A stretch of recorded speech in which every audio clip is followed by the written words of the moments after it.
All right. Thank you, Todd. Thank you, Miguel. Good evening. I'm going to wait 30 more seconds so we can start.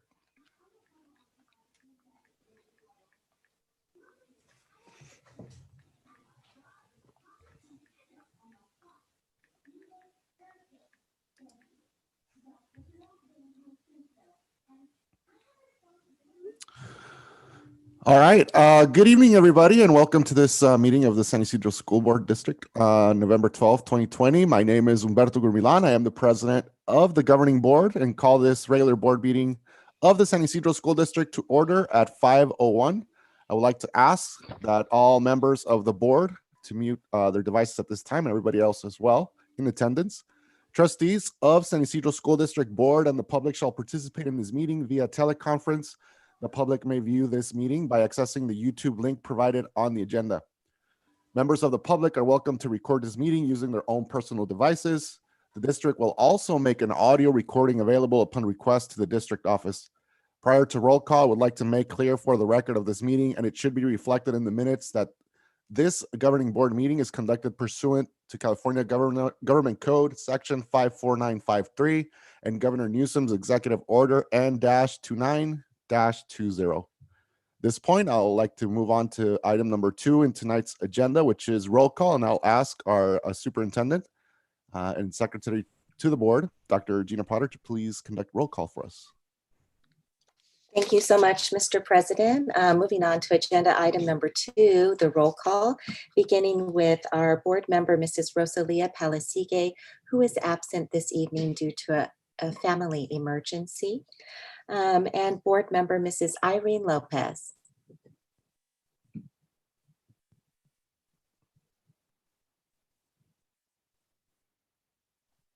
Present. Thank you, Mrs. Lopez. Board clerk, Mr. Rudy Lopez.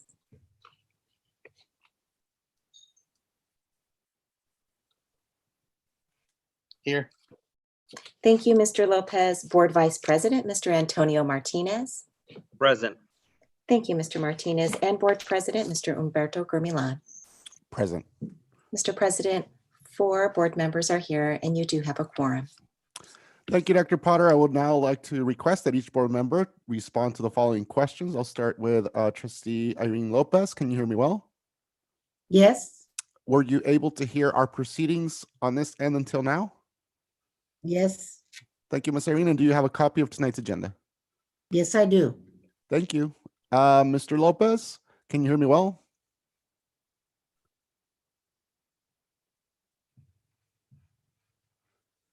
Mr. Lopez?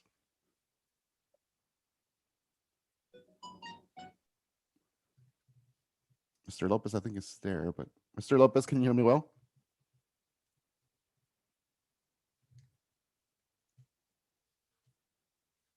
I can see your mic not unmuting, I think. I'm going to move on to Mr. Martinez. Mr. Martinez, can you hear me well? Yes, I can. And were you able to hear our proceedings up to this point? Yes. And do you have a copy of tonight's agenda? Yes, I do. Excellent. Let me ask Mr. Lopez once again. Mr. Lopez, can you hear me well? I can. And were you able to hear our proceedings up to this point? I could. Awesome. And do you have a copy of tonight's agenda? I do. Excellent. Thank you, Mr. Lopez. I would now like to request that any board member speak up at this time if the board member has reason to believe that those persons representing themselves to be a board member tonight are not truly so. Hearing no comment, the record should reflect that no board member has expressed doubt that the board members participating by teleconference are not so. Thank you, everybody. Number 3 on tonight's agenda will be to approve tonight's agenda. I will now ask each board member if they have any corrections or additions to the agenda, but I'll entertain a motion. So moved. Mr. Martinez moves, and I'll second that. I second. Oh, That's just for okay. the record, Mr. Martinez moves, and I second the motion. Does anybody have any changes or additions? Actually, no changes.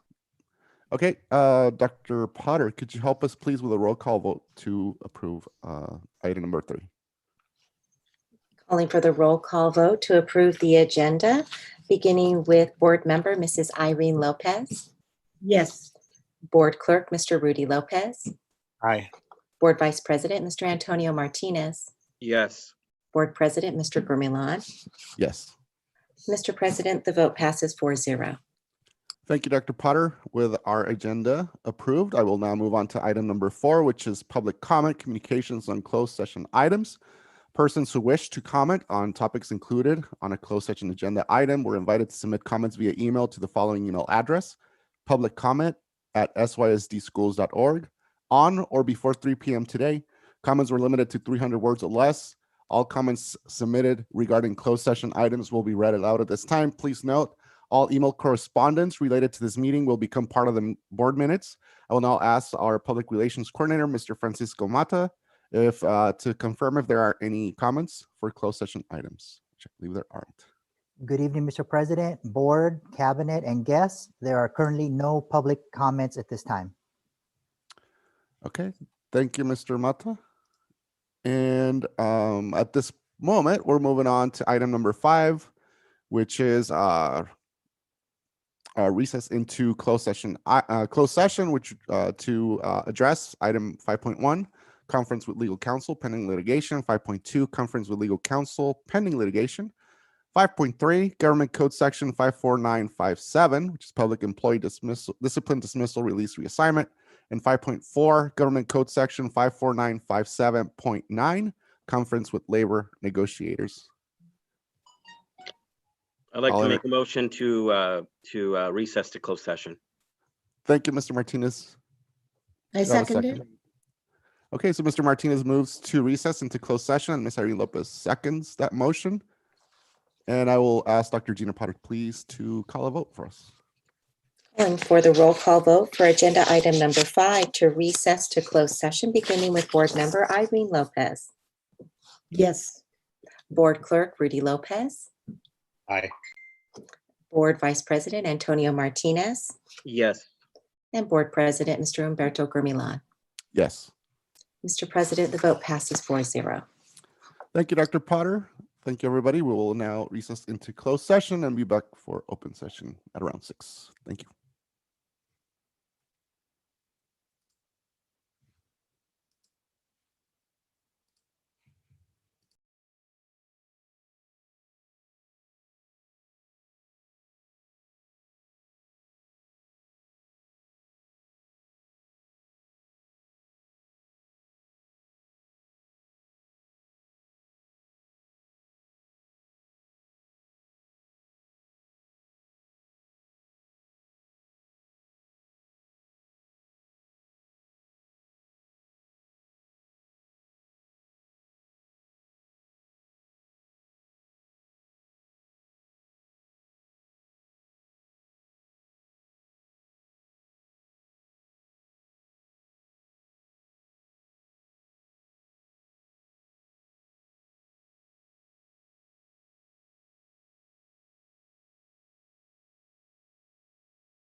All right, does it look like everybody's here?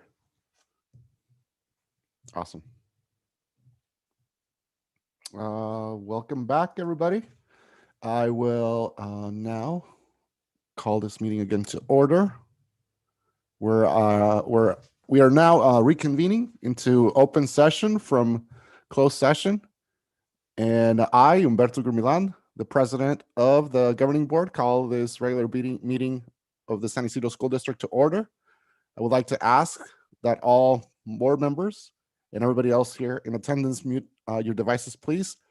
Trustees of the San Isidro School District Board and the public shall participate in this meeting via teleconference. The public may view this meeting by accessing the YouTube link provided on tonight's agenda.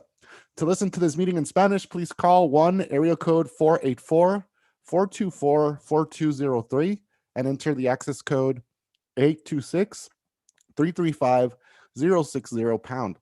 Si usted desea escuchar o ver esta junta, escuchar esta junta en español, marca el 1-484-424-4203 con el código de acceso 826-335-060 y el signo de gato. Members of the public are welcome to record this meeting using their own personal devices. The district will also make an audio recording available upon request to the district office.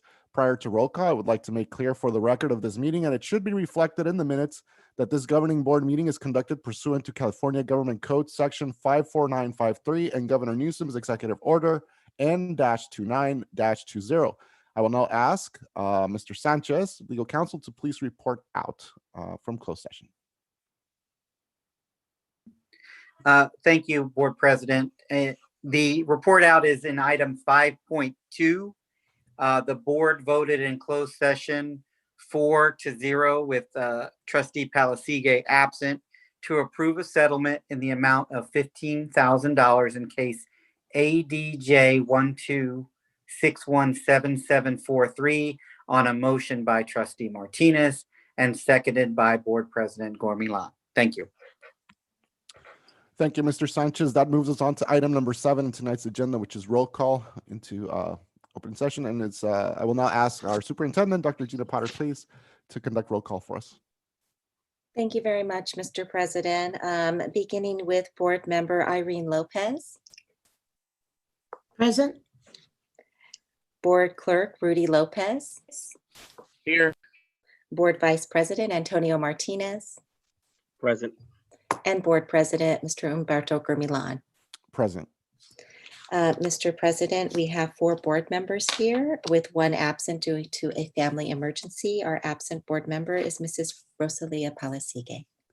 Thank you, Dr. Potter. I will now request each board member to respond to the following questions. I did this before, but let's do it again just for the record. Board member Ms. Irene Lopez, can you hear me well? Yes. Were you able to hear our proceedings up to this point? Yes, sir. And do you have a copy of tonight's agenda? Yes, I do. Thank you, Ms. Lopez. Mr. Lopez, can you hear me well? I can. And were you able to hear our proceedings up to this point? I could. Awesome. And do you have a copy of tonight's agenda? I do. Thank you, Mr. Lopez. Mr. Martinez, good evening. Can you hear me well? Yes. Thank you. Were you able to hear our proceedings on this end until now? Yes. Thank you, Mr. Martinez. And do you have a copy of tonight's agenda? Yes, I do. Excellent. Thank you, everybody. I will now request that any board members speak up at this time if the board member has reason to believe that those persons representing themselves to be a board member are not truly so. Hearing no comment, the record should reflect that no board member has expressed doubt that the board members participating via teleconference are not so. Moving on to item number 8, please join me in the flag salute. We will be displaying a picture of the flag on the screen, and I would ask everybody here to mute their devices for a second and follow me. I'll guide us through the flag salute. Ready? Begin. I pledge allegiance to the flag of the United States of America and to the republic for which it stands, one nation, under God, indivisible, with liberty and justice for all. Thank you.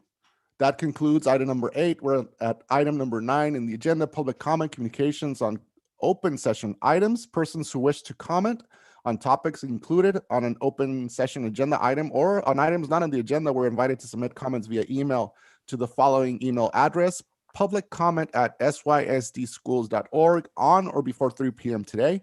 Comments were limited to 300 words or less.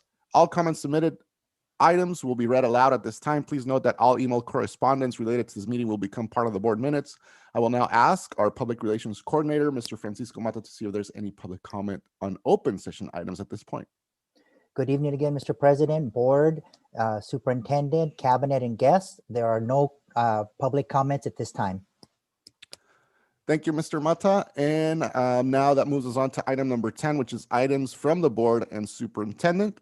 I will now ask our board to please, if they have any items, and I'll start with Ms. Irene Lopez.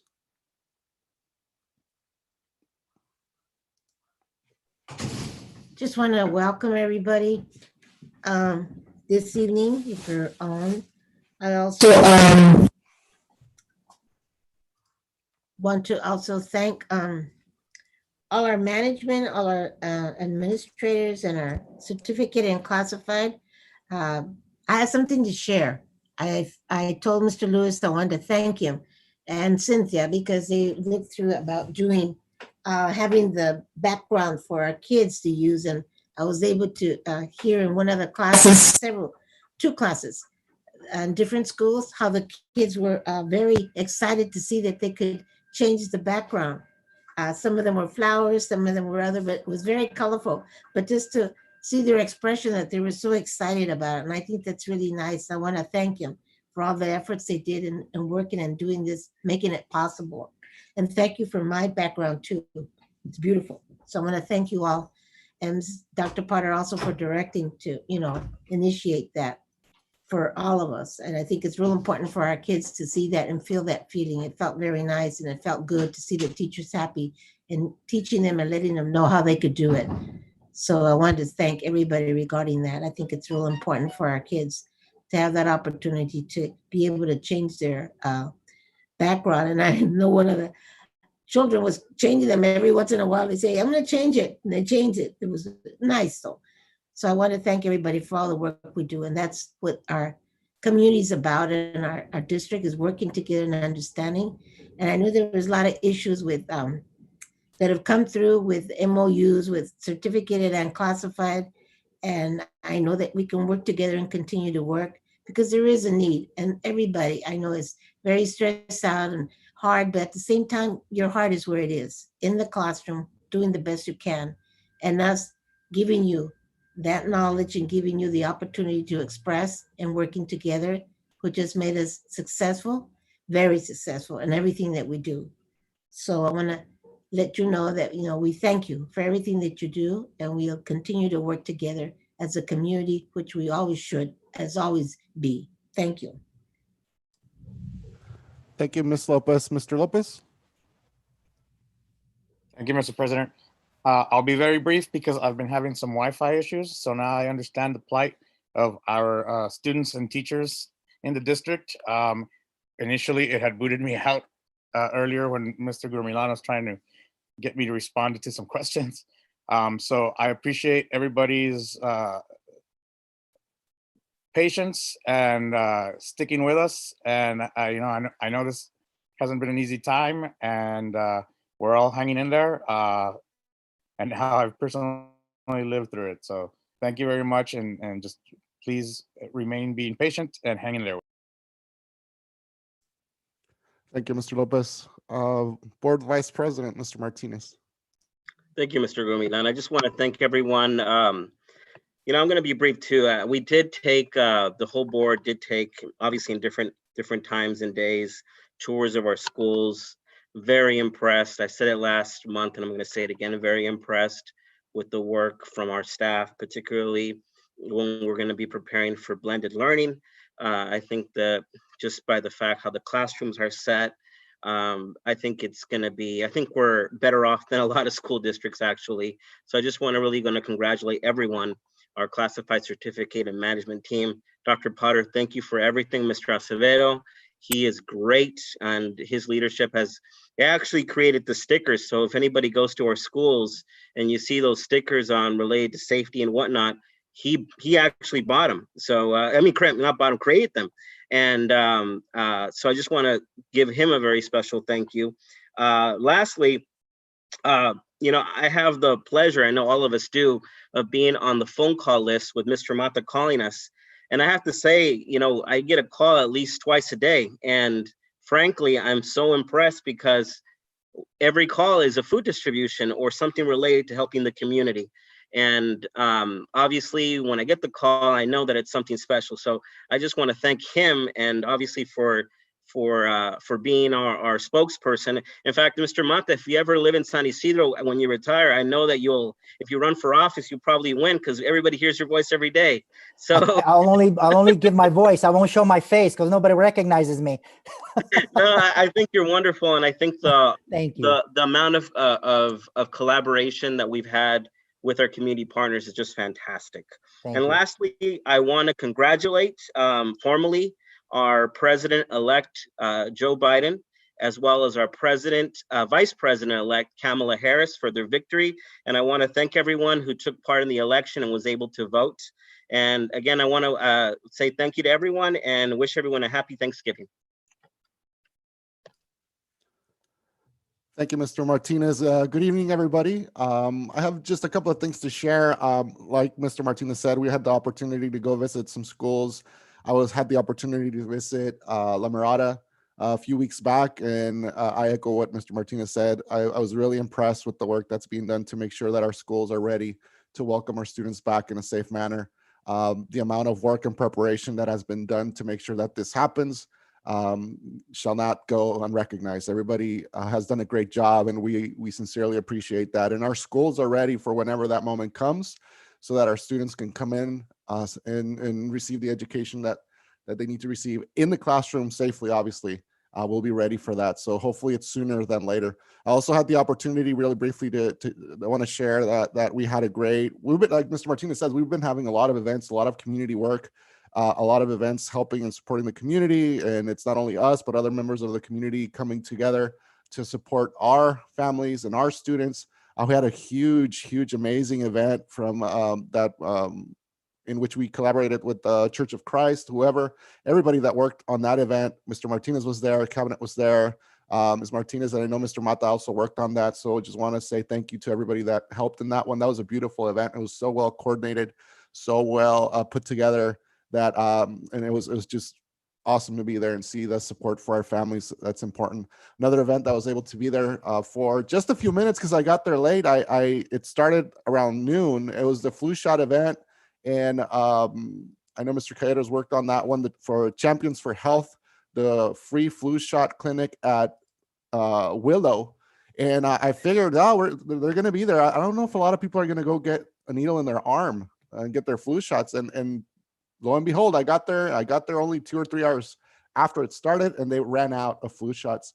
And one of the important things that I think I noticed is that maybe this is a good practice for us, because I know when the vaccines start rolling out for COVID, eventually, hopefully sooner than later, as I mentioned, I think we can be ahead of everybody else and be ready to distribute those vaccines throughout our district to the families, to the people in our district, to the people in our community, not only our students and our families, but everybody out there as well. I know it's going to be a huge effort from all the agencies in our county and our city and in our district, and everybody's going to work together to get those vaccines out. And hopefully, like I said, sooner than later. But I think we're ready to participate in that, because I saw the work that was done in collaboration with other agencies in our community.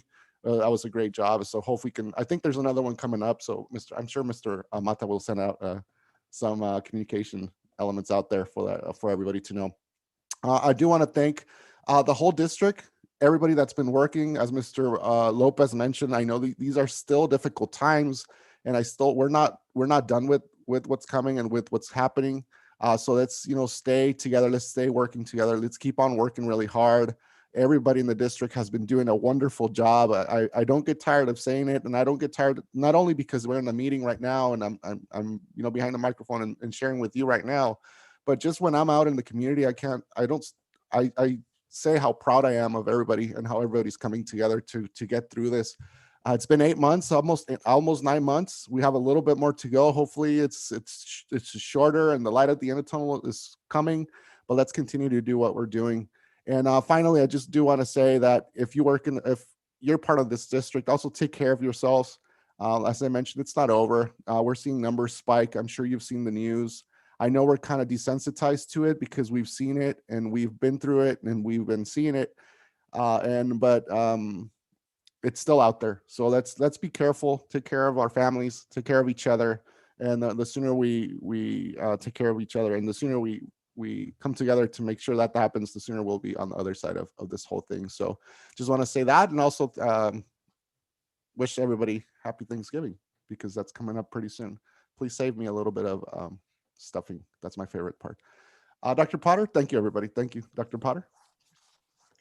Overall, just want to say thank you so much to our governing board members for their stability and leadership during this very difficult coronavirus school year. You've been coming out every single week to different events, supporting our school district, securing additional partners to make sure that the basic needs of our community and our families and our children are met. Everything from making sure that we have access to food distribution banks, to the flu shot clinics, the instructional materials that we need for our students, and really going to bat for early on the internet services for our students and the Chromebooks. Genuinely appreciate the fact that our district, and I'm proud to say, has closed the digital divide in one of the most needy communities in the state of California. To know that every one of our students has a device to learn on right now with their distance learning program, and every one of our students has access to the internet, was a remarkable feat for our district to achieve. We had about 83% of our students that did not own a personal device going into the school closures in March, and I'm so proud of us for bringing equitable access to education to the children that we serve in our school district.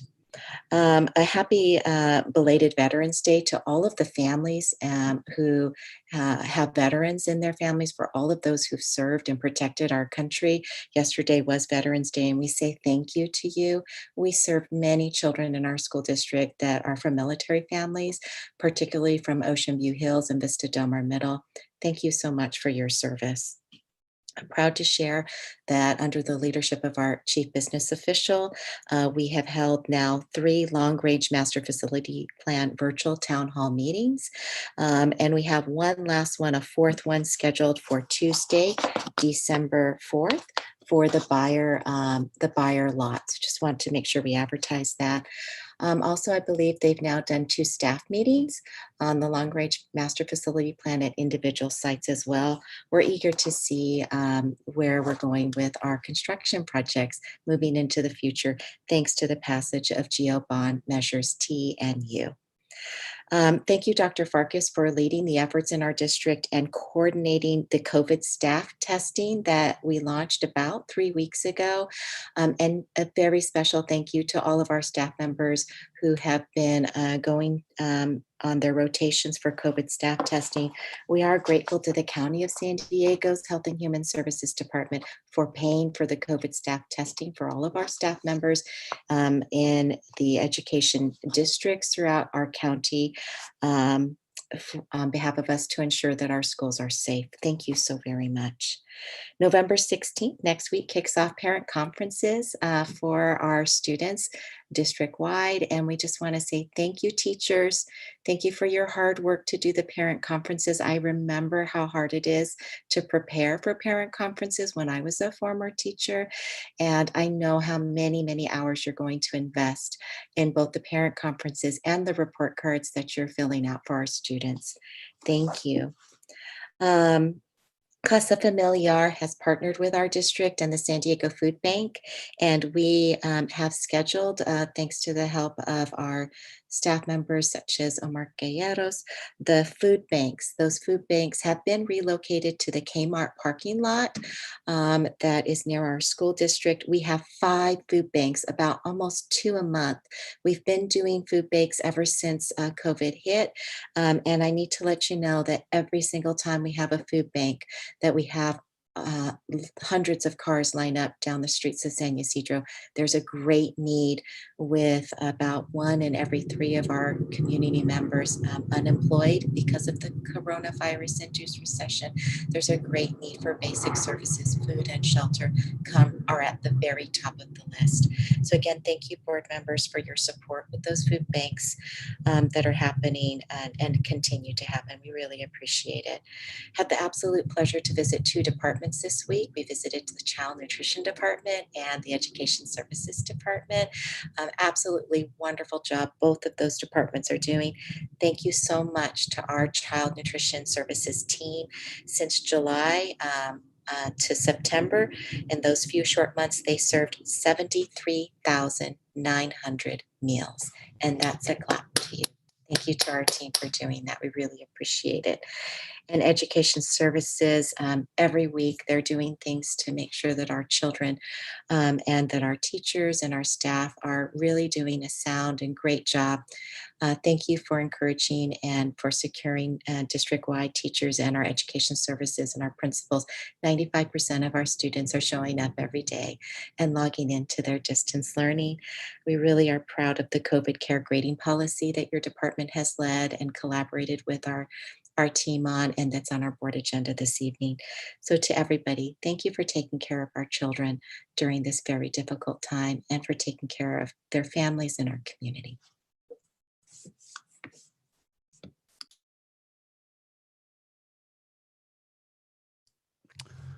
Okay, thank you, Dr. Potter. That concludes items from the board and superintendent. Let me get my script here. So that moves us on to item number 11, which is conference sessions, report and presentations. And first up is 11.1, which is Fiscal Crisis and Management Assistant Team, FICMAT, presentation of Fiscal Health Risk Analysis Report with Chief Analyst Diane Branham and Intervention Specialist Julie Allville. I will now ask FICMAT Chief Analyst Diane Branham and Intervention Specialist Julie Allville to present the FICMAT Fiscal Health Risk Analysis data 10/30/2020. After their presentation, I'll ask each board member for any comments or questions that you might have. And do we have our speakers? They might be muted.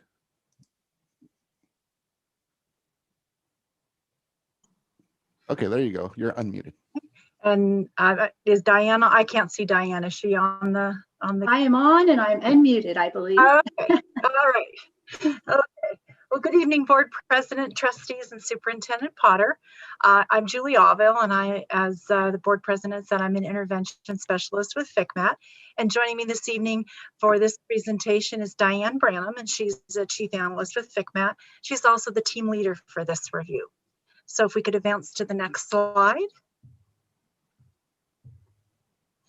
So I'll tell you a little bit about FICMAT and the work that we accomplished. We were established by Assembly Bill 1200 in 1992 to help local education agencies comply with fiscal accountability standards. And we provide management assistance, fiscal intervention, as well as other services to districts. Hang on a minute. I want to get my presentation up on another screen. Okay. And we are an external independent agency of the state.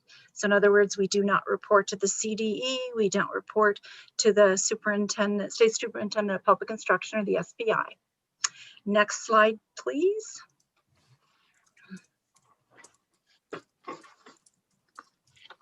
Next slide. Oh, thank you.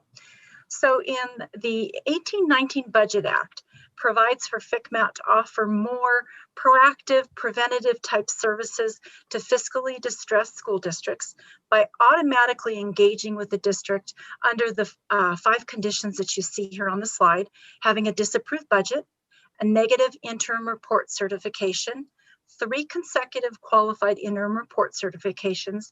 And as you'll hear throughout this presentation, that is the circumstance that brought us to San Ysidro. A downgrade of an interim certification by your county superintendent, or a lack of going concern designation. Under any of those conditions, FICMAT will perform a fiscal health risk analysis, or an FHRA, to determine the level of risk for insolvency at the district. Next slide, please. Our engagement builds on the county superintendent's oversight process and the activities that they already have in place. Our FHRA work does not come at a cost to either the county office or the district. And as I had said before, it was the 3 qualified interim certifications that brought us there, in particular in the 18-19 fiscal year and the 19-20 fiscal year. Both the first and second interim reports were certified as qualified. Next slide, please. So in determining the fiscal risk, we have developed a tool to assess the risk of fiscal insolvency, and we've updated that tool. The tool weighs each question, and there are 137, as you can see in the next bullet point, and they are based on high, medium, and low risk. So again, 137 yes or no questions across 20 different areas that FCMAT, in our experience, has identified that most often lead to fiscal insolvency. And 17 of those 137 questions indicate material weaknesses. The analysis focuses on the essential functions and processes that determine the level of risk at the time of the assessment. And that was, again, based on the district's second interim, the 1920 second interim report. Each question is weighted, and each of the 20 areas is also weighted based on high, moderate, or low risk. There is a matrix for scores. So as you can see, high risk is a 40% or more. Moderate risk is 25 to 39.9%. Low risk is 24.9 and below. In addition to that, if there's an existence of a condition from the budget and fiscal status section and or the questions of material weakness, which are separated out, if there's a no in those, that automatically supersedes that number score and elevates the district's risk level. Next slide, please. We conducted our interviews by video conference due to the pandemic, like the board meeting here.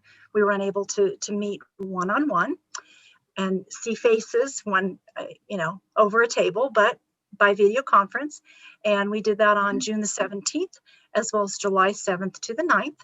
We collected data, reviewed numerous documents and financial reports, all provided by the district. And we want to thank the district for their cooperation in providing all those documents, because there is quite a list.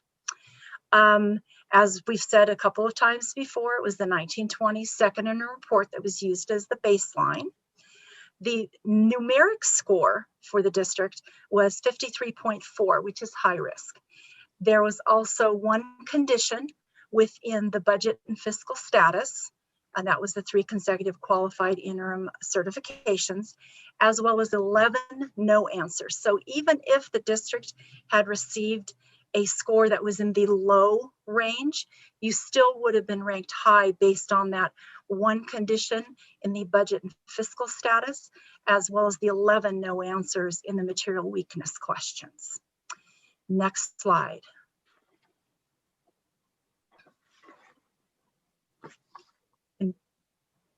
Diane. Okay, my turn. Good evening, everybody. I'm Diane Branham.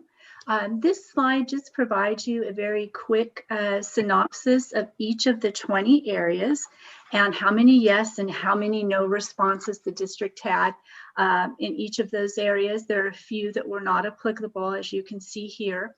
All of those details for these responses are included in your report that was in your board packet.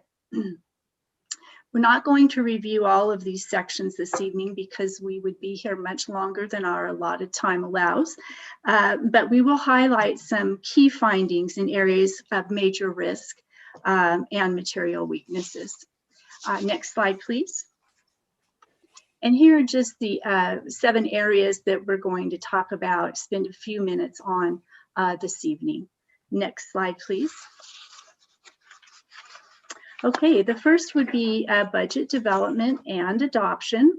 And And in reviewing all the documents and conducting our interviews, we found that the district's budget and multi-year projection documents that were included with your 2019-20 budget provided a list of assumptions to the board that were used to develop the budget, but the list of assumptions that were used to develop the multi-year projections was not provided in the board documents, and that is the best practice so that the board knows exactly what assumptions were used in not only the budget year, but each of the subsequent fiscal years as well.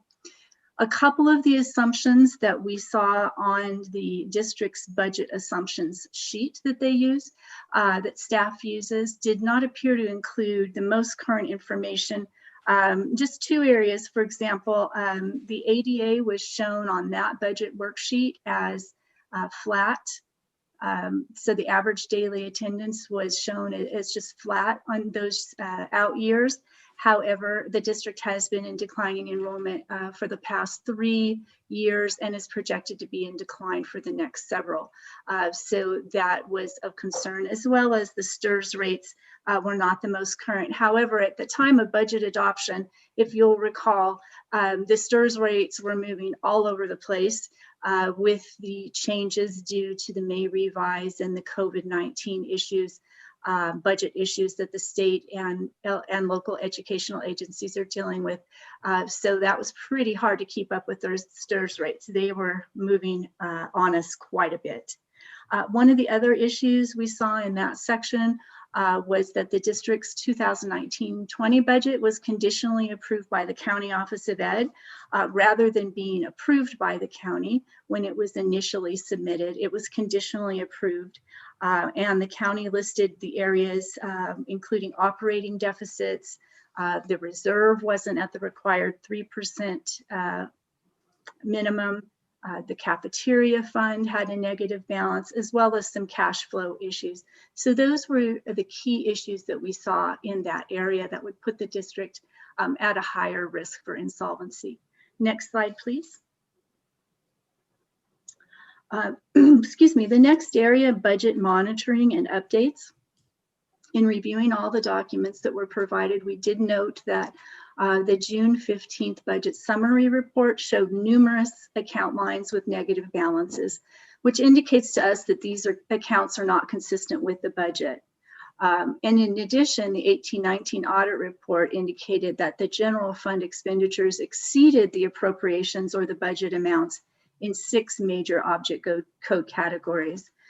We do understand that there is some review, which we'll talk about in a few more slides, but best practice would be to make sure each account line has sufficient budget.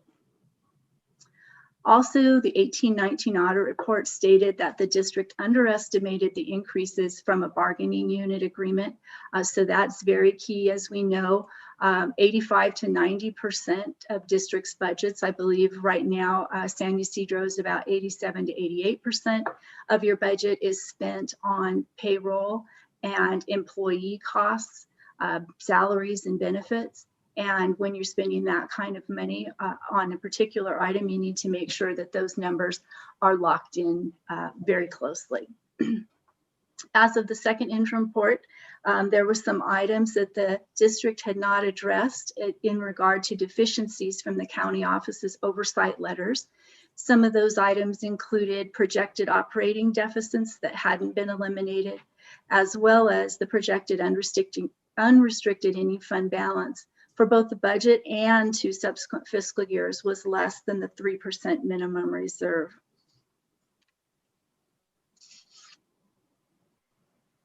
Next slide, please. In regards to cash management, and as I'm sure if you've been reading any headlines about education, anything from School Services of California and other agencies that deal with school business and budgets, cash is king. And when you don't have enough cash, that's when we start running into problems of insolvency. And so we have to take a very close look at cash, particularly now when we're getting large deferrals of apportionments being deferred by the state In 1920, it was deferred from June to July. And now in 2021, our deferrals are going to February and run each month through February, March, April, May, and June. And we won't be fully repaid for those deferrals until November. So districts are really having to watch their cash flow very carefully to make sure that you can meet your payroll and other obligations. What we found in looking at the cash issues was that the district completes a cash flow for the current year, but it did not complete a projection for the subsequent year. And that was very important because the district was showing in their cash flow at second interim that the balance at June 30 was going to be $0. And in order to get to a $0 balance, funds were having to be borrowed from the county treasurer, as well as temporary loans from other funds. So again, when you're looking at cash flow in those regards and cash flow that's that tight, you really have to make sure you're not only completing cash flow for current year, but for at least one subsequent year as well. The cafeteria and child development funds have required loans due to insufficient cash in the past, and we would recommend that you watch those funds very closely as well. If they continue to require cash resources from the unrestricted general fund, that is another draw on your general fund cash. And then one last item on cash, the general fund borrowed about $440,000 from the Capital Facilities Fund in August 2019. And in accordance with the education code, that was repaid on June 30, has to be repaid by the end of the fiscal year. And that was done on June 30. However, on that same day, $1.75 million was borrowed from the Capital Facilities Fund. And so repaying and borrowing funds on the same day is not a best practice, and it also indicates a risk of insolvency. We recognize that that was at least partly done because of the cash deferral issue from the state, where our apportionment was deferred from June to July. But again, just another indicator that we need to right-size the budget and our cash in order to make sure that we remain fiscally solvent. Next slide, please. One other area we'd like to talk with you about tonight are contributions and transfers. And we found that the board has some plans, which we'll talk about in a moment, regarding deficit spending and fund balance. But we didn't see a plan to eliminate, reduce, or control contributions or transfers from the unrestricted fund to other funds and to other restricted resources. So for example, the cafeteria fund has been deficit spending for the last few years and has needed a contribution from the unrestricted general fund to remain solvent. A contribution was also projected for 1920. However, at the second interim reporting period, the multi-year projection did not include a contribution to cafeteria fund, either in the current year or the two subsequent fiscal years. And that is concerning given the trend that had happened over the prior years. So we would recommend that you not just pay attention to your general fund when you're doing your budget and interim reports, but given the fact that some of these funds are so running so close to the wire, if you will, and or deficit spending, you really need to pay a lot of attention to the other funds as well to see how they are impacting the general fund. In regard to special education, we saw that the 17-18 and 18-19 special education maintenance effort reports showed that the cost had increased year over year by about 24%, which was $2.28 million. However, the second interim report included a 13% reduction in total contributions, and the multi-year projections did not include any increased contributions in either of the two subsequent years. Special ed is an area where we're seeing large increases, not just in San Ysidro, but in many and most, in fact, districts across the state. So this was concerning to us that there was such a large increase year over year. However, the current year did not, and subsequent years didn't include anything to recognize possible increases. We do understand that some salary and benefit costs that should have been charged to the unrestricted general fund, but had been charged to special ed, were moved in 1920 so that they were charged to the unrestricted general fund, but it doesn't appear that that change was sufficient to support the amount of the reduced contribution. Helped, but it doesn't appear that it would have supported that whole reduction of 13%. Next slide, please. Another issue, deficit spending, and we're talking specifically in this slide about the unrestricted general fund. The district, and we wholly recognize that the district has made significant progress in decreasing deficit spending over the past 2 fiscal years. In 17-18, your unaudited actuals showed us that you were deficit spending, the district was deficit spending $7.5 million per year. And 18-19, that was reduced to 4.2 million.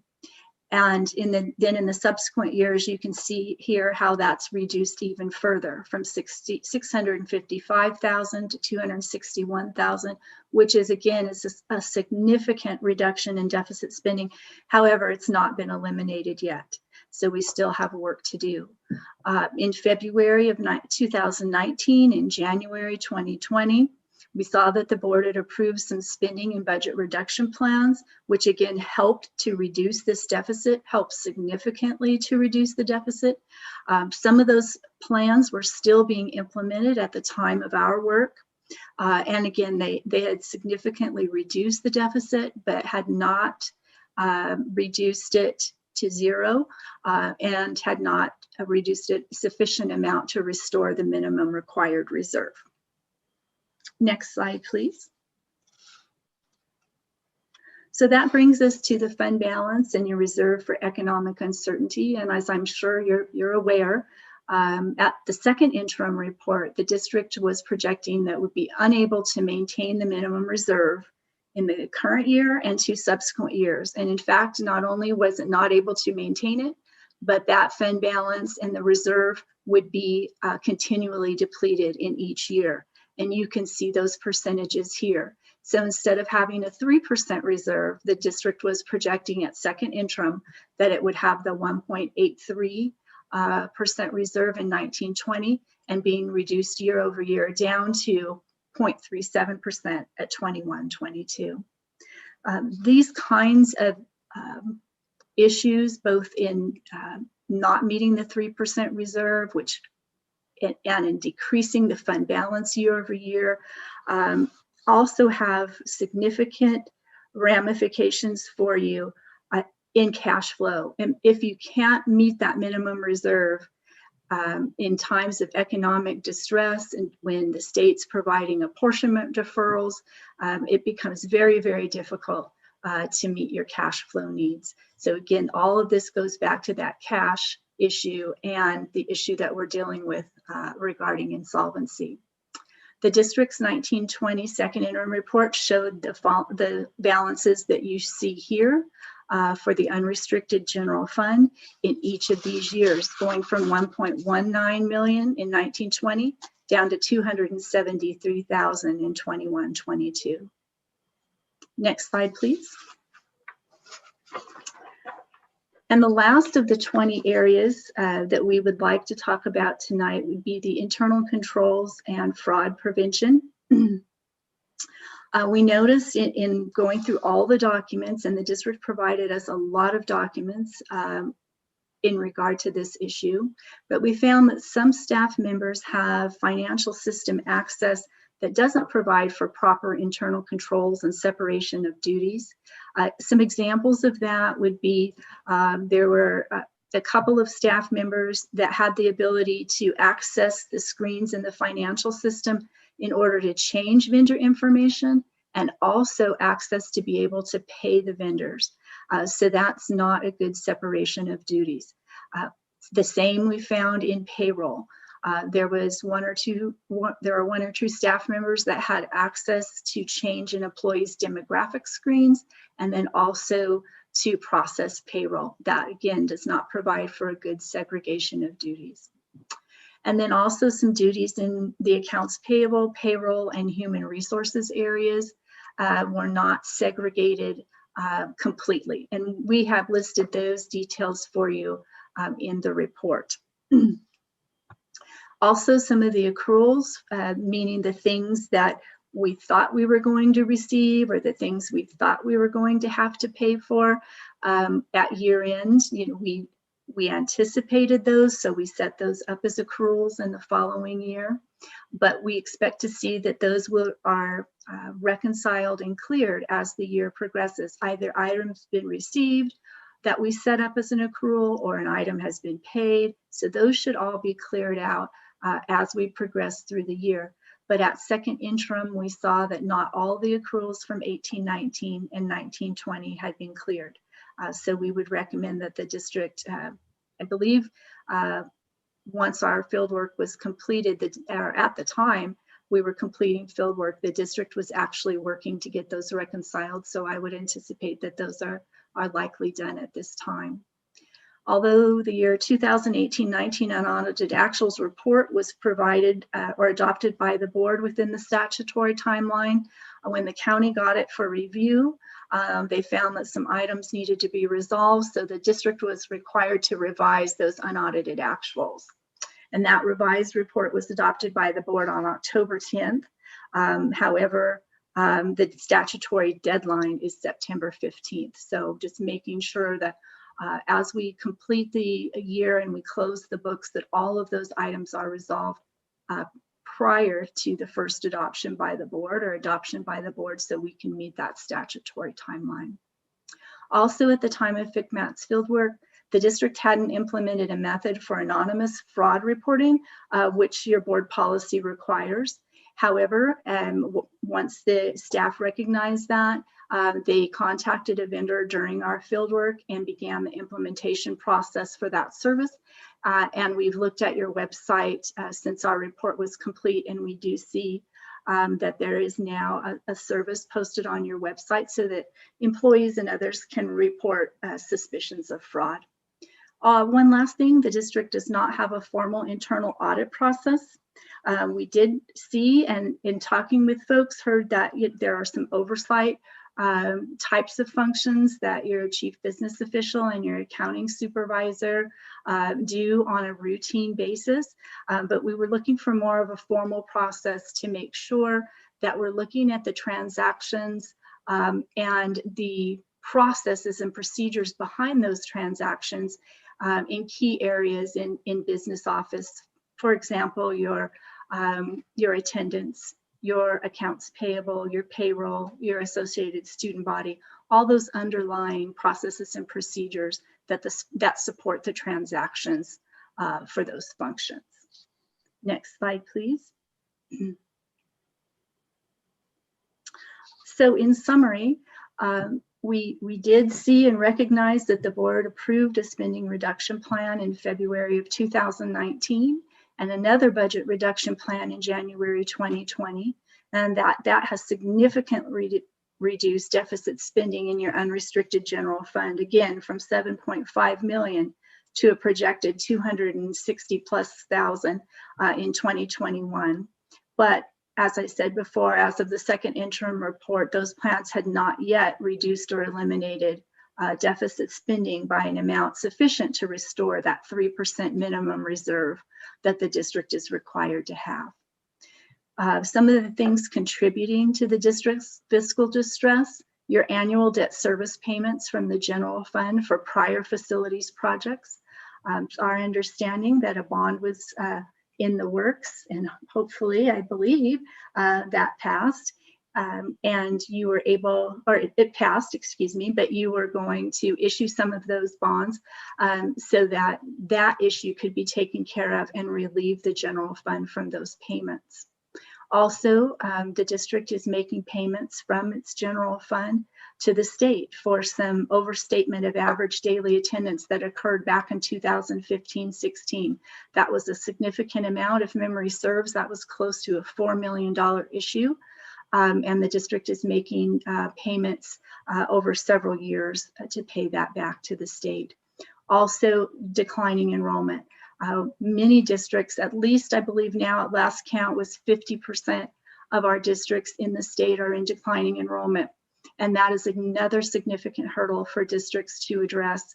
It is very difficult to keep up with those expenditures when your costs are going up and your revenue is going down because you have fewer and fewer students. So we do recognize that that is a challenge for the district and for many districts throughout the state. However, if the district continue to spend more than it receives, of course, you're going to deplete your cash resources, and that makes the district fiscally insolvent. That's something we want to avoid and continue to work to avoid to make sure that doesn't happen. The risk factors described in this fiscal health risk analysis that FCMAT completed, we know that's going to require the board and administration to make even more difficult decisions than you have already. And we do recognize that you've had to make a lot of difficult decisions in order to try and balance this budget. Failure to act quickly and decisively may result in fiscal insolvency. And again, we want to avoid that at all costs because the consequences of becoming insolvent are severe and they result in the loss of local control and governance.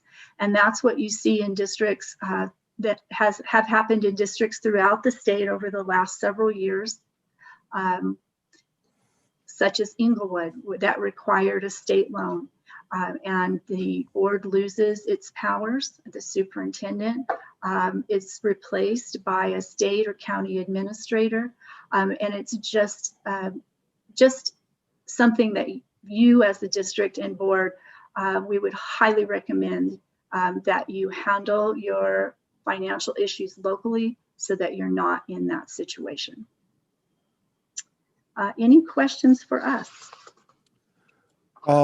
Thank you, Ms. Brennan, Ms. Alville. Certainly, that's something that we definitely don't want. I'd like to share just a statement briefly, and then I'll ask to see if any of my colleagues on the board or superintendent or anybody has any questions. But I would just like to share that the district would like to thank you and the FCMAC team for conducting the fiscal health risk analysis. The district is committed to addressing the concerns raised in the report and have already taken strong proactive measures to address many of these concerns. Thanks to the dedication of our governing board over the last few years, the diligence of our current cabinet leaders, the commitment of our staff, and the trust earned from the community so far, we've successfully passed the general obligation bond measures, TNU, the proceeds of which will eliminate 2 major annual construction loan payments, relieving the general fund of $1 million in expenses annually. I am also pleased that FCMAT's report highlights the incredible work that our superintendent, Dr. Gina Potter, and chief business official, Marilyn Adrianson, have done in eliminating $7.5 million in deficit spending in just the 2 short years they've been here in the district, and also facing, like you said, declining enrollment. I'd also thank FCMAT and the San Diego County Office of Education for their continued support to get district back on fiscal stability. While we still have a lot of work to do, especially in light of the pending financial impact of this coronavirus COVID-19 pandemic, I'm confident our district will continue to move decisively in the right direction of fiscal stability. And we certainly know that there's still a lot to do. There's still a lot of work to be done, and we're going to have to face some very difficult decisions. But I think it's in the best interest of our students and our families and the people that we serve, and especially the education of our children, of the children of this district, that we obviously correct these issues. But not only that, but be solvent and be financially stable. So now, with that being said, I would like to open to see if any of my colleagues. I'll start with Ms. Lopez to see if she has any comments or any questions. Ms. Irene? I kind of was looking at your what you stated here on the determining physical risk. 17 of 137 yes or no questions indicate material weaknesses, because we got a 54% is a high risk if you have 40% or more. And it kind of left me with a doubt, but then I look at what you have as far as the summary of responses, and of the 68 no topics that we answered, I saw that the yes were at 56, so that left 12 out there, still kind of like. But I did want to say, I know it's not an easy task what to do, and I appreciate that there is some guidance and there is some information that we kind of like did know with the guidance of Dr. Potter and Adrian Adrianson. I think we wouldn't have been able to answer most or complete some of this without their help and their knowledge, which was very important. But I also want to, when I read the report, it encouraged me that the 137 questions of FIGMAT uses a tool to determine material weaknesses and physical stability. And analysis determined that 120 out of 137 questions were not indicating physical weaknesses. It sounds and it looks, and I know I feel that we are moving in the right direction, and that we will continue thanks to our staff. And this is also has to do with our teachers and our classified, our management, our administrators that were united and working and trying to find ways to bring stability to our district in these 2 years that we've been very determined to come up on top. And we will continue because, you know, our community is very unique. There's no other community like San Ysidro. You won't find it in anywhere in California because we're a border town. And there's a lot of homeless children, a lot of need, a lot of low-income families that are affected by all this. And I know that as board members, we feel from our heart that we're going to work together even harder. But I hope we'll be able to clear all this and work together and be able to establish that San Ysidro still is alive and will make a big impact and will show, even with the COVID. You know, I know everybody's stressed out and depressed, but the heart here is very strong and we're going to continue. But I do thank you for guiding us and give us this information. I think it's real important for our community to know exactly. And yes, we've had times before all this that we went through a lot of struggling and a lot of mishappen, but we've learned a lot more, and it made us, I believe, more stronger with the help of these 2 persons that have a lot of knowledge, a lot of experience, and have a big heart also. So thank you again. And I know it's not easy for you to give us all this information, a lot of work, but thank you because it was very clear. And that's real important, I think. When you open up and you let us know exactly, we're all on the same page. We're trying to make it through this difficult time. So I want to say thank you again. Well, you're quite welcome. And we understand that since we completed our work, the staff has been busy doing even more and trying to address the issues that we saw and that we reported on in the fiscal health risk analysis. And I think they even have a report to follow ours to tell you what they've been working on since they received this report. Mr. Lopez? Thank you, Mr. President. I'd like to thank FICMAT for their presentation. Like you say, it is a work in progress. Staff has been working together with us, the board. I know reducing our budget by 7 million in 2 budget years is not easy, and I know we're not done yet. But I have faith in this administration. I think in our interview, I mentioned to you that was one of the reasons that I ran for board initially was to stop this fiscal crisis, and I think we're well on our way to doing so. And I think that's all I'd like to say. I don't want to take anything away from our own staff presentation, Mr. President, but thank you, FICMAT, for working with us. Thank you, Mr. Lopez. Mr. Martinez? Thank you, Mr. Gumilan. I'm actually just very eager to hear Mrs. Adrianson's presentation. My understanding is this analysis was done, I'd say in March and April. So I know that a lot has happened since March and April. One of the most important things that's happened is a worldwide pandemic that hasn't been as devastating since the 1918 Spanish flu. So even despite all that, I just want to congratulate our staff, Marilyn Adrianson and Dr. Potter, for, despite facing a pandemic, we've been able to resolve many of the issues presented in this presentation, which I'm hoping that, I'm very eager to hear that. And more importantly, I know that we'll get them all resolved soon. Thank you, Mr. Martinez. Should we move on to the next item, or Dr. Potter, would you like to chime in? Thank you, Mr. Gurmilan. Ms. Branham and Ms. Avil, thank you for working with our team in San Ysidro School District.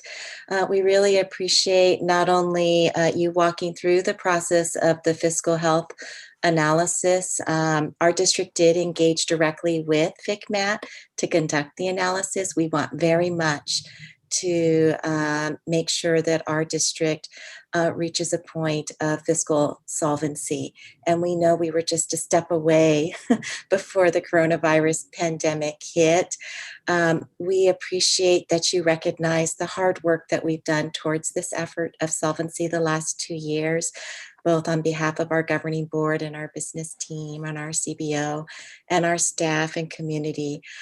We also thank you for guiding us through several meetings and just kind of talking us through the recommendations that both of you have had for our district to ensure that we continue to be on the right path.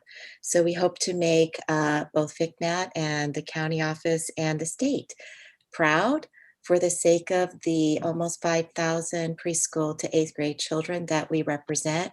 We care deeply about their education, and we want very much for them to have the best quality education possible to give them the best chance at future success. Thank you very much for your guidance. Welcome. Okay, thank you, Dr. Potter. So with that, I will now move us on to item number 11.2, which is District Action Plan and Update regarding FCMAT, Fiscal Health Risk Analysis, dated on October 30th of 2020, this year. And I'll ask Chief Business Official, our own Marilyn Adrianson, to please share the presentation with us. Oh, thank you. Good evening, Board President, Mr. Gurmilan, members of the board, Dr. Potter, and community.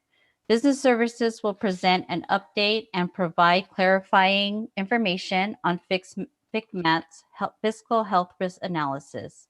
The presentation also includes the district's action plans to address the 7 major risk factors in the FHRA.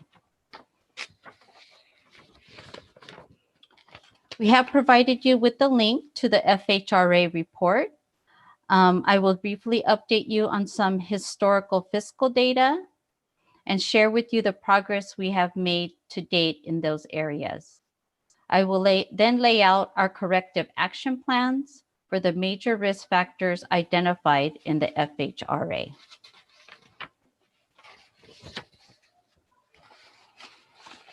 So on this slide, I have provided the prior year fiscal history from 2015-16 through 2018-19. On the first row, in 2015-16 and 2016-17, the district overstated ADA, which created budget errors of $1.8 million in 15-16 and $2.1 million in 16-17. These errors reduced our ending fund balance and had a negative impact on our cash. District has negotiated a 4-year and an 8-year repayment plans with the Department of Finance. These annual payments are included in our general fund budget. So these are the 2 ADA overstatements from prior years. Next slide. The 2 major annual loan payments, the 2017 COPS and PNC loan, were omitted from the general fund. So that was another fiscal impact to our budget. With the trust earned from the community, the district successfully passed bond measures TNU. In September 2020, proceeds were used to pay off the 2017 COPS and the PNC loan. Moving forward, this will relieve the general fund of $1 million in expenses annually. On the bottom row there, enrollment overestimated in the 18-19 budget, adopted budget, which the district identified and fixed, caused the revenue budget to be overstated by almost $3 million. So walking into the 18-19 adopted budget, it was already overstated by $3 million. The total of these historical data that I have provided in these two slides have a negative impact of approximately $8 million on SYSD's, on San Ysidro's budget. On February 21st, 2019 and January 23rd, 2020, our board approved $8 million in budget reductions. So the historical data, financial data adds up to about $8 million, and then the board approved 2 budget reduction plans totaling about $8 million at the same time. So this slide indicates the primary factors impacting our budget.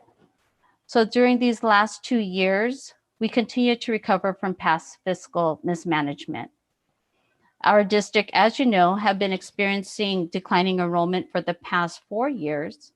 In February 2020, while we were preparing our 1920 second interim budget report, the multi-year projections showed that our district's budget would have been certified positive in the 2 out years. That is 2021-22 and 22-23. However, with the unexpected, unprecedented, unplanned COVID-19 pandemic, we are in an economic recession now.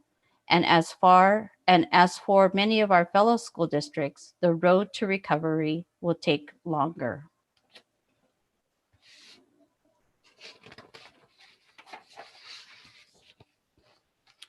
These are the next 2 slides will show the 20 areas that were evaluated during FICMAT's FHRA. And I will discuss the top 7 major areas that have been identified by FICMAT as high-risk areas in the next couple of slides. These areas are budget development and adoption, budget monitoring and updates, cash management, contributions and transfers, deficit spending on the unrestricted general fund, fund balance and reserve for economic uncertainty, and internal controls and fraud prevention. This slide shows the positive steps that we've taken so far towards fiscal solvency in the last 2 years. So number 1, incorporated prior year 16-17 and 17-18 budget corrections beginning in fiscal year 18-19 first interim budget report. Number 2, reduced deficit spending by $7.5 million in 1920 and 2021. Number 3, successfully passed GO bond measures T and U in March of 2020. Number 4, paid off $16 million in construction debt from 2017 COPS and 17-18 PNC loan, thereby alleviating general fund by $1 million per year as of 2021. Number 5, resolve numerous past legal cases. Number 6, reduce contribution from the general fund to the cafeteria fund by $456,000 at fiscal year 1920 unaudited actuals. So for the cafeteria fund, it was reduced to about $25,000 that was borrowed from the general fund in 1920. Number 7, corrected 20 out of 22 external audit findings from prior years. Number 8, corrected majority of FICMAT audit findings from 2018-2019 extraordinary audits. Number 9, established a bond oversight committee in 2019. Number 10, partnered with CSBA to update all board policies and administrative regulations and posts on district website as of November 2020. Number 11, 13 out of 20 FICMAT FHRA areas and 120 out of 137 questions not identified as a material weakness. And number 12, the FICMAT FHRA focused on the March 2020 second interim report, thus many findings have been corrected as of November 2020. So as Diane has mentioned, she went through all the summaries for each of the material weakness areas. So I will, for each one, I'll read off the corrective action plan. The first one, Diane spoke about the budget development and adoption and mentioned the assumptions page be included in future interim and budget reports. So we will begin at first interim in 2021. That will go to the board in December. We will provide the assumptions page used to develop the multi-year projections to the governing board.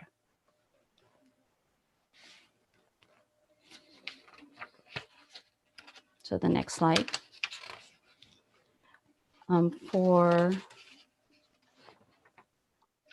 Is there one more slide before this one? Oh, there it is. Budget monitoring and updates. FICMAT identified numerous account lines with negative balances, and the district had not corrected all the deficiencies noted in the county office's oversight plan.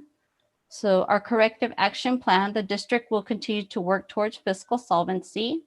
The governing board approved 2 budget reduction plans totaling about $7.5 to $8 million. As required by SDCOE, another budget reduction plan will be proposed in to the board in December of 2020. Overall, budgets by resource codes have positive balances. However, the business department will implement procedures to resolve the negative balances by account lines.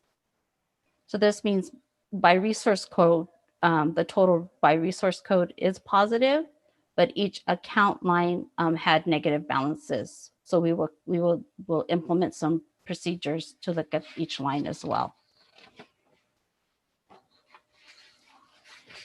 For cash management, FICMAT's review indicated that the district only completes a cash flow analysis for the current fiscal year. They addressed their concerns with interfund borrowing. So corrective action plan, as required by SDCOE, the district completes a 1-year cash flow analysis.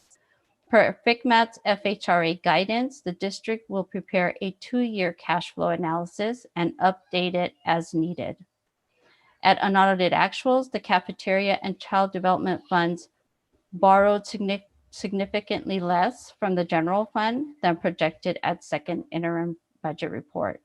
Cash flow remains a major concern of the district, particularly in the light of the new COVID-induced Prop 98 deferrals.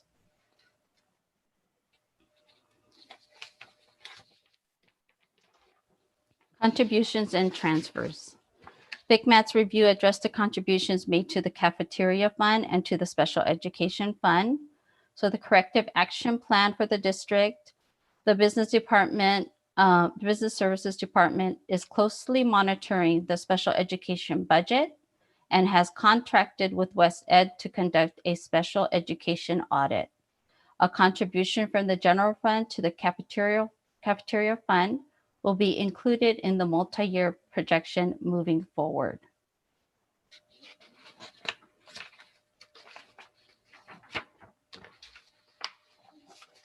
And the next one is deficit spending on the unrestricted general fund. While the FHRA addresses the deficits as of the second interim budget, we have included the board-approved budget reductions in the third interim budget report, which reduces deficit spending. District's corrective action plan. The remaining items of the budget reduction plan were included in the 1920 third interim budget report. Certificated and classified layoff resolutions were board approved in April 2020 after the 1920 second interim budget report. I think this is the last one. I know there's one more after this one. Fund balance and reserve for economic uncertainty. This indicates that our ending fund balance is decreasing, and we have not met our 3% required reserve for economic uncertainty. The district's corrective action plan. The district is diligently working towards fiscal solvency. The governing board approved 2 budget reduction plans totaling about $7.5 million. The district also successfully passed 2 GO bond measures in order to pay off the 2017 COPS and the PNC loan, both funded by the general fund, thereby alleviating the general fund of annual payments of $1 million for the current 2021 fiscal year. Per SDCOE, the district will address an additional budget reduction plan in December 2020 at first interim budget report. And the last item is the internal controls and fraud prevention. So FICMAT recommends that the district implement additional internal controls and separation of duties. Also recommended that the district implement a method for anonymous fraud reporting. The district's action plan, corrective action plan. The district will review all staff access and PeopleSoft to ensure proper separation of duties. Segregation in accounts payable, payroll, human resources have been implemented. The WeTip anonymous fraud reporting service has been implemented and is now available on the district's website. Reconciliation of accruals have been resolved. We just wanted to share one additional slide, and this is the 21-22 budget development timeline. So next month, we will take to the board the 2021 first interim report. Along with the first interim will be an LCFF budget overview for parents and a 21-22 budget reduction plan. In January is the governor's state proposed budget, and a board workshop is also in January. We have a P1 attendance report and our projected 21-22 enrollment and staffing. And then February, possible certificated layoff resolution, part 1, the district's 1920 audit report. In March, possible classified layoff resolution, part 1, possible certificated layoff resolution, part 2, it's optional, and our 2021 second interim budget report. Then in April, we have our P2 attendance report, possible classified layoff resolution, part 2, it's optional, possible final certificated layoff notices. And then in May, we have our LCAP annual review, public hearing, governor's May revised state budget. June, we have our 21 proposed budget and proposed LCAP. If that's still happening, I'm not sure, the LCAP. 21-22 adopted budget and an LCAP DBAC board presentation. And then in July, we have our 21-22 adopted budget submitted to SDCOE and our annual attendance report. And that's it. And do you have any questions? Thank you, Ms. Adrianson, for that presentation. A lot of information, a lot of work. I'll ask first Ms. Irene if she has any comments or questions.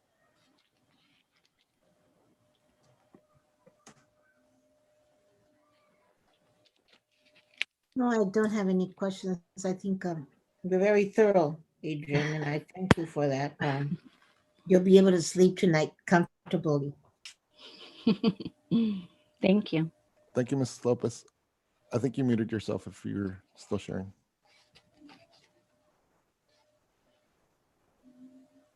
So there's nothing really more to say except thank you very much. And it was very, very thorough and complete. And I think we had gone through some of this before, over, but it's good to have it back all in one So I congratulate you and I thank you for all the work that you do, you and your staff. And we're here to support you Oh, thank you. very much. Thank Marilyn. you. Thank you, Ms. Lopez. Mr. Lopez? No questions. Thank you. Thank you, Mr. Lopez. Mr. Martinez? Yeah, no, I really want to thank Marilyn for presenting us this comprehensive overview of where we're at. And I think more importantly, addressing the issues that are at hand. One of the things that I'd like to talk about, obviously, not necessarily just tonight, but continuing as we move forward.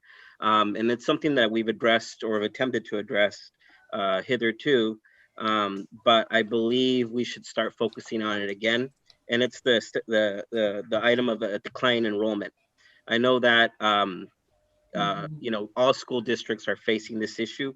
In particular, I know that our teachers and classified staff, our outreach workers, have played a big role in helping address that issue. But I think bottom line for me, I'd like to see in the future, obviously everything you just mentioned in this presentation, but also and might not necessarily come from your department, Ms. Adrianson, could come from another department, but essentially a game plan on how to address the decline in enrollment problem we have.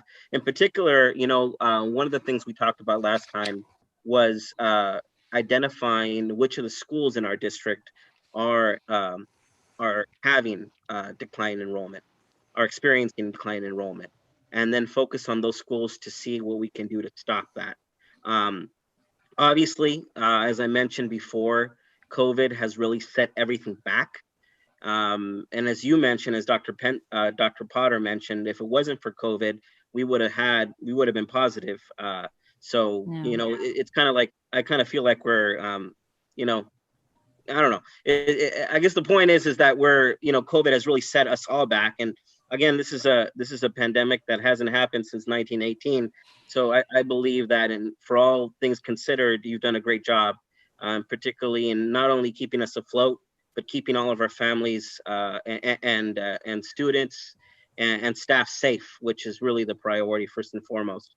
But I think in the future, if we can I know that we initially created, I believe, a committee to address decline enrollment, but I think we should start there. That if we focus on that, particularly in the schools that are not doing too well, I think that would help us overall in improving and increasing our revenue, and making sure that all of the schools are high quality and that the families in our communities want to go to our schools.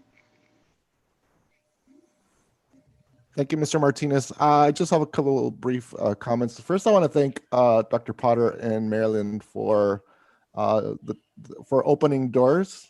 I know it's not easy to have somebody to come inside and check through everything, right? And I want to thank FICMAT and Ms. Branham and Ms. Alville, very professional.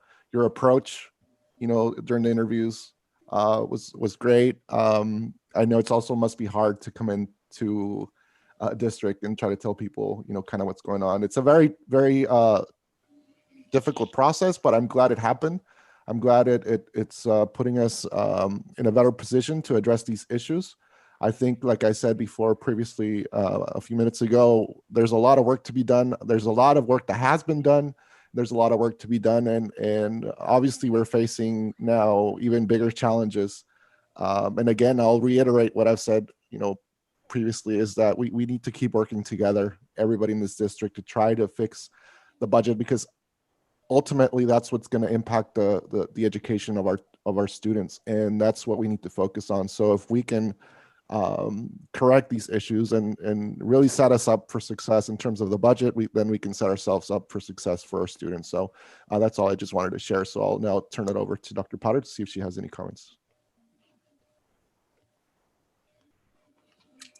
Muchísimas gracias, Marilyn. Oh, thank you. Thank you so much for all of your hard work for 2 years. Thank you. It's been a heavy lift, and you've been working real hard at it with your business team. Thank you to you and the business team and the other departments that contribute towards this effort of solvency.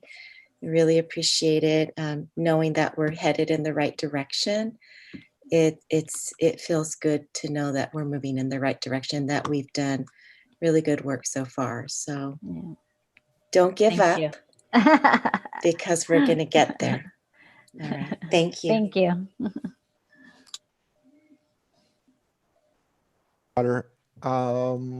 Any further questions or comments from anybody? Okay. Well, thank you. A lot of work to be done, but let's keep moving forward. So now we're moving on from item 11.2 to 11.3, which is our 2020-2021 COVID Safety Modified Transportation Services and Director of Maintenance, Operations, Transportation, and Facilities, Mr. Paulo Acevedo, will guide us through this presentation. So, Mr. Acevedo. All right. Good evening, Board President, board members, Dr. Potter, and members of the Cabinet. This evening, I'd like to discuss student transportation services. Next slide. We're going to go ahead and discuss modified transportation services to meet COVID-19 safety requirements and also changes to the walking zone for starting January 2021 for all students within our district. Next slide. So modified transportation is going to be available depending on emergency and safety protocols and needs for the district and resources. Next slide. So currently the walking zone for all children in elementary school is as follows: grades K through 3, 3/4 of a mile, grades 4 through 8, 1 mile. What we would like to propose is a change for all elementary school students in our school district to K1 through 6, 1 mile, grade 7 through 8, 1.5 miles. Next slide. During the, I will call it COVID or modified schedule, as you can see the seating charts down below, the baseline for all our transportation, if we're running all the buses, we transport an average of 580 students. But during modified schedule, or we'll call emergency protocol, with the social distancing in mind, we're looking at about 217 students that we put on our buses. So yeah, as you can see down low, all the white X's is the actual seats that are available. And you will see for the wheelchair, instead of 2, I can only carry 1. So the capacity of the bus goes from 82 to a 26 passenger bus. Next slide. So to make student transportation safe, we're going to ask all students to please wear their mask, and also staff on board while traveling. We're going to maintain social distancing. We're going to go ahead and, if you have to cough and yellow, but they're going to be wearing their masks. When we're transporting, we're going to ask the bus drivers to check the capacity, make sure no student jumped on the bus that was to be picked up maybe on a shuttle run, to make sure that we have proper social distancing. And as a district and as a department, constantly remind people, if you're sick, please keep your students home, just so we stop the spread of COVID. Next slide. So to help decrease this, the risk of COVID or the spread of COVID during student transportation, we will be disinfecting all forms of transportation twice a day. So all the buses and all the vans will be wiped down and cleaned twice a day after every trip. If there's a field trip, which obviously there probably won't be, or any additional runs during that time, there'll be additional cleaning at that time also. Next slide. Any questions? Thank you, Mr. Acevedo. Oh, Start with Ms. Irene. you said it was what K through 6 would be 1 mile, Correct. and what was the other one? 7 through 8 will be 1.5 miles. Okay. We're at or below the actual state average for walking zones. Yeah. Oh, I see. There it is. Yeah. The example you see here is La Mirada. Okay. So we are going to have really a cut in transportation, because we'll need to do that because of the amount of children that we did previously provide transportation to. Okay. All right, thank you. You're welcome. Thank you, Ms. Irene. Mr. Lopez? No questions. Thank you. Thank you, Mr. Lopez. Mr. Martinez? No questions. I just want to thank Mr. Acevedo for obviously, bringing some, organization to the issues. Again, a year ago from today, we would never thought we'd be here. And despite that, you have managed to obviously create these revisions related to our transportation. But also, I just want to give a special thank you to you for creating, and your team for creating a plan, a real plan actually to address the blended learning model that we're going to anticipate this next coming year. And particularly, I'm going to say it again, I'm impressed with your stickers that you made. So again, it's awesome. I honestly, it's awesome because a lot of times, if you look at other school districts, a lot of it's general, they don't, but yours is actually, your plan is detailed, your plan is comprehensive. So thank you for your leadership. You're welcome. You're welcome.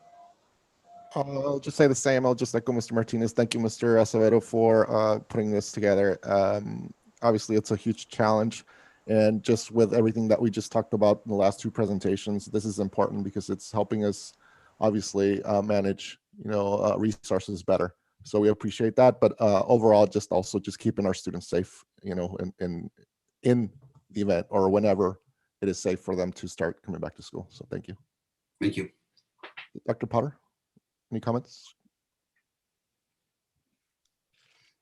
Thank you so much, Mr. Azevedo, for your leadership and for the remarkable work of your team, not just with trying to navigate a complex transportation delivery model in the middle of a COVID pandemic with safety being placed as a priority, but also with really getting all of our schools ready to reopen for blended learning. We had the absolute pleasure to walk with you, our governing board members and cabinet members through La Mirada, and it was just wonderful to see all of the safety precautions that your team has put in place and to know that our very own bus drivers cut much of the plexiglass on the student desks throughout all of our schools. Just say thank you to the transportation team as well. Thank you, Mr. Azevedo. You're very welcome. Thank you, Mr. Acevedo. Thank you, everybody. That will conclude item 11.3, and that moves us on to item 12, which is general administration. And 12.1 is the approval of minutes for the regular board meeting of October 15, 2020, and the minutes of the special board meetings for October 1st, 2020, and October 29th, 2020. So moved. Mr. Martinez moves. And Ms. Irene Lopez seconds. Discussion. Dr. Potter, could you help us with a roll call vote, please, for 12.1, the approval of minutes of the previous board? Calling for the roll call vote for agenda item 12.1, beginning with board member Irene Lopez. Yes. Board clerk, Mr. Lopez. Aye. Board vice president, Antonio Martinez. Yes. Board president, Mr. Gurmilan. Yes. Mr. President, the vote passes 4-0. Thank you, Dr. Potter.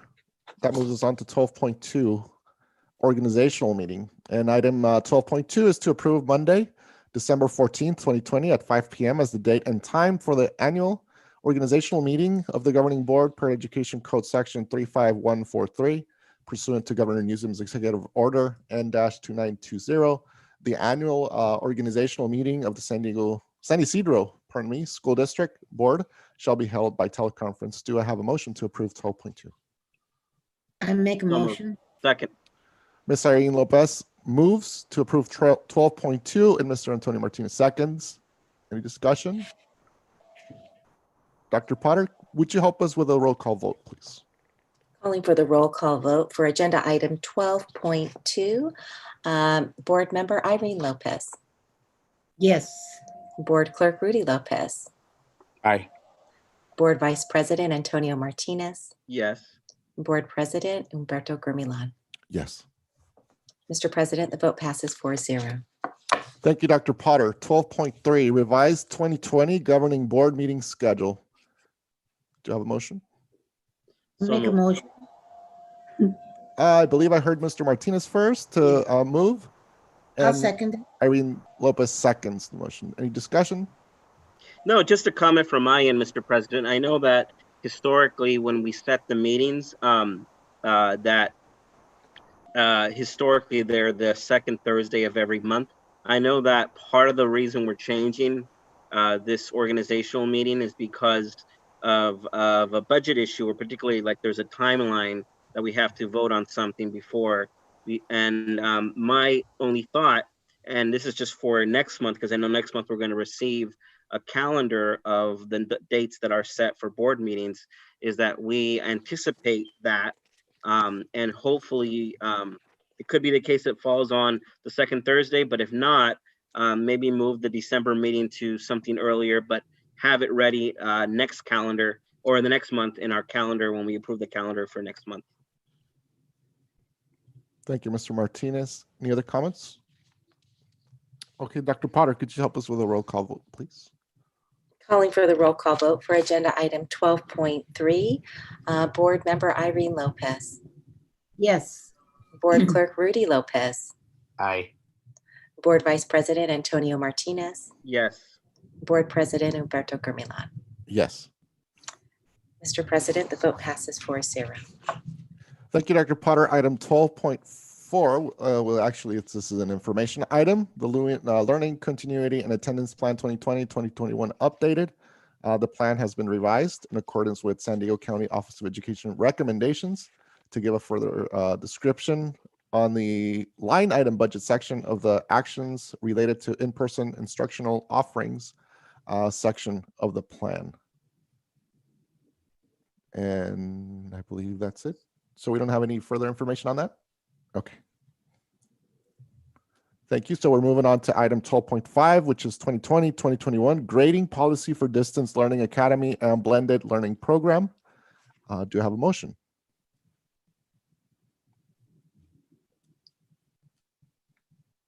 So moved. Mr. Lopez moves, and I'll second this motion. Dr. Potter, any discussion? Thank you. Dr. Potter, could you help us, please, with a roll call vote for 12.5? Calling for the roll call vote for agenda item 12.5, Board Member Irene Lopez, Yes. Board Clerk Rudy Lopez, Aye. Board Vice President Antonio Martinez, Yes. Board President Humberto Gurmilan. Yes. Mr. President, the vote passes 4-0. Thank you, Dr. Potter. Item 12.6, first reading and adoption of revised administrative regulation 5143-insurance. Do you have a motion? So moved. Mr. second. Martinez moves. Ms. Irene Lopez seconds. Any discussion? Not a Dr. discussion, Mr. Gurmilan, just a point, and I think this is going to be related to all the regulations that we adopt today, is to make sure that we have them once we adopt them formally online, and I know that we will, but that way all of our board policies are also online. Thank you, Mr. Vice President. Will do. How will we, I know it's going to be on, it will be online, but I'm thinking, will there be something, something given out to the families regarding, because I think there's a change in what we're doing as far as insurance. And I know that a lot of families could not afford what it was before, I think, because of the costs. But I think it's a reasonable cost. So how would we, apart from, maybe something could be, given to the PTA to announce to the parents and to help them understand? Because if their children are in athletic, I think it's a very good insurance for athletic, groups, because I don't think we've had this really before. We had one, but I don't think people were very much encouraged to take it because of the cost. The district will be required to advertise it district-wide to all families. So that's something that we'll engage in now that we have this board policy available to us.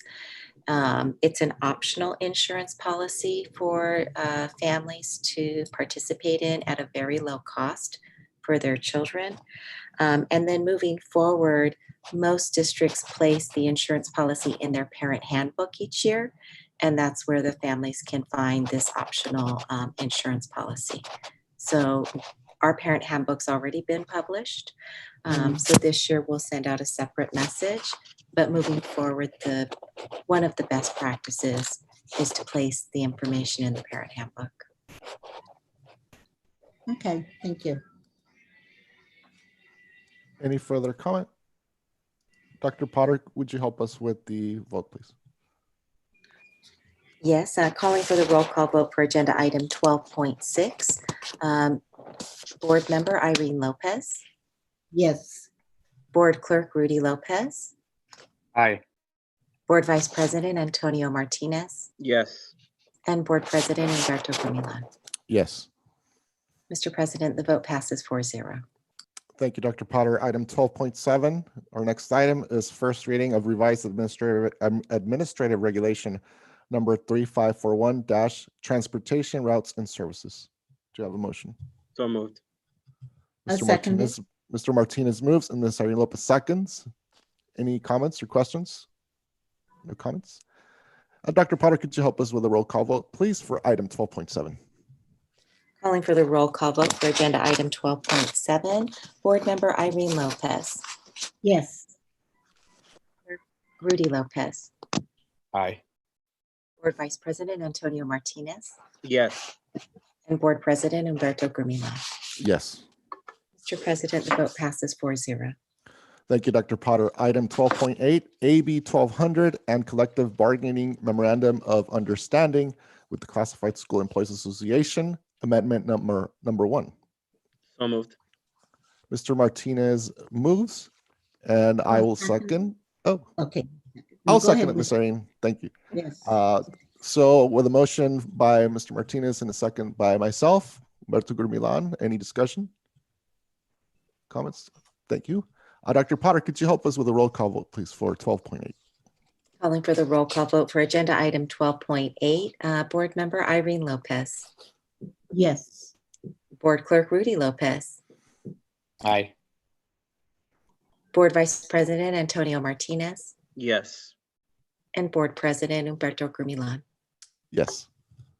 And Mr. President, the vote passes 4-0.